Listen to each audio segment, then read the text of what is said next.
masalah mental, gangguan mental, dan emosional. memiliki tingkat kesehatan mental yang baik. Lembaga Indonesia National Adolescent Mental Health Survey mengungkapkan sebanyak 1 dari 3 remaja berusia 10 hingga 17 tahun di Indonesia memiliki masalah kesehatan mental. Besok coba kau izin pulang cepat. Bilang saja siapa sedang sakit. Lusa coba izin terlambat. Bilang saja kau celaka sedikit. Belakangan itu aku sering banget lihat komentar jahat tahu di sosmed. Mereka tuh bilang kayak, mahasiswa sekarang tuh sebenarnya cuma pengangguran yang tertunda. Di bawah benar-benar seolah-olah kalau kita tuh cuma main-main nggak bisa hidup lagi. Terus lulus nggak tahu mau ngapain. Ya padahal realitanya kan jauh dari itu.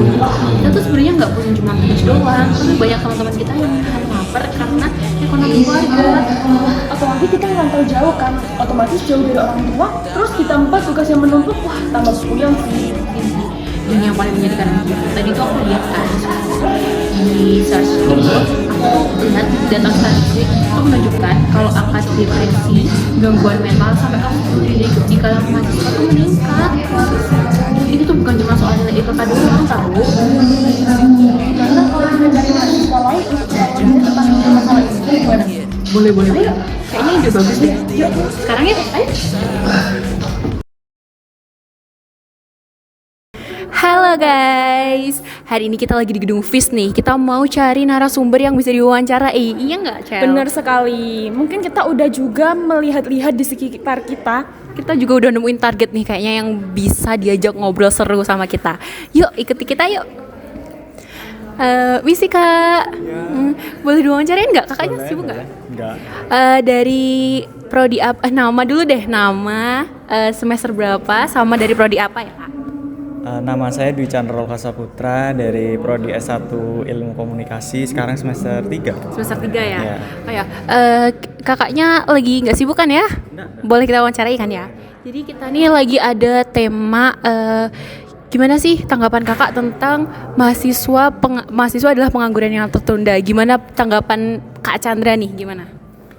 Kalau menurut saya sih tergantung dua hal, orangnya atau sistemnya. Oh iya. Kalau orangnya itu kan tergantung ya. Kalau misalnya pas kuliah dia aktif, dia organisasi, dia banyak skillnya, banyak pengalamannya, ya ruang kuliahku akan berguna gitu loh untuk nantinya gitu. Jadi pas lulus akan terserap dengan baik. Nah sebaliknya kalau misalkan si orangnya ini nggak serius, jarang masuk, nggak pernah punya pengalaman apapun, ya mungkin memang betul itu pengangguran yang tertunda gitu.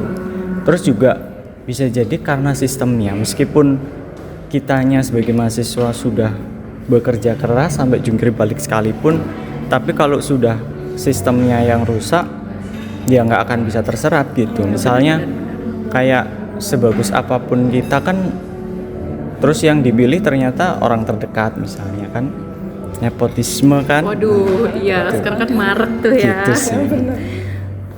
Terus kakaknya juga pernah nggak merasakan hal terberat di hidupnya kakak gitu? Kayak contohnya kayak waktu kuliah nih. Pas kuliah. Kan udah 3 semester nih, udah mulai 3 semester nih. Udah melewatin banyak rintangan pasti. Ya, kalau sampai saat ini sih mungkin ini ya, menguasai mata kuliahnya itu susah gitu. Susah banget ya. Karena satu semester itu kan dikit banget ya waktunya kan.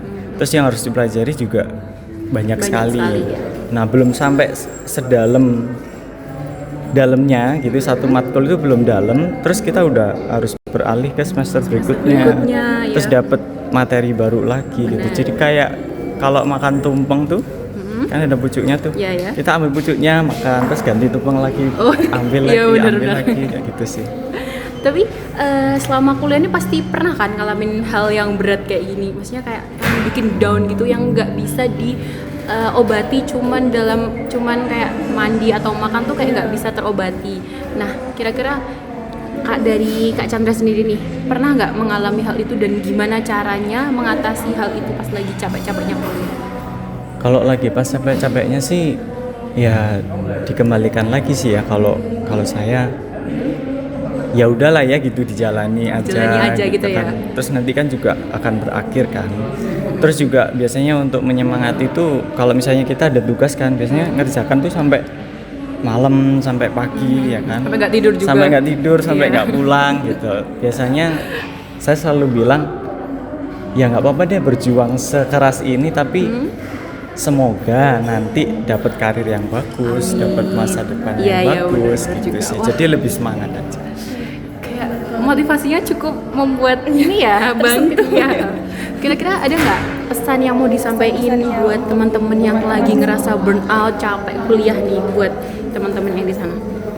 Kalau pesannya sih temukan pesan itu sendiri kalau Waduh. kalau saya ya. Karena Iya, iya.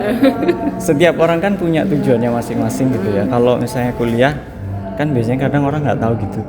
Kenapa sih kita kuliah kan? Ya kehilangan Jadi arah gitu ya. ya tujuannya nggak tahu, motivasinya nggak tahu. Nah dari situ dengan cara mengetahui itu kita tahu kan pesan kita sendiri apa.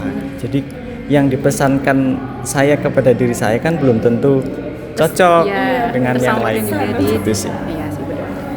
Makasih banget ya Kak Ya. Chandra udah mau diwawancara. Maaf banget kalau kita ganggu waktunya nih. Makasih ya Kak. Selamat beraktivitas lagi.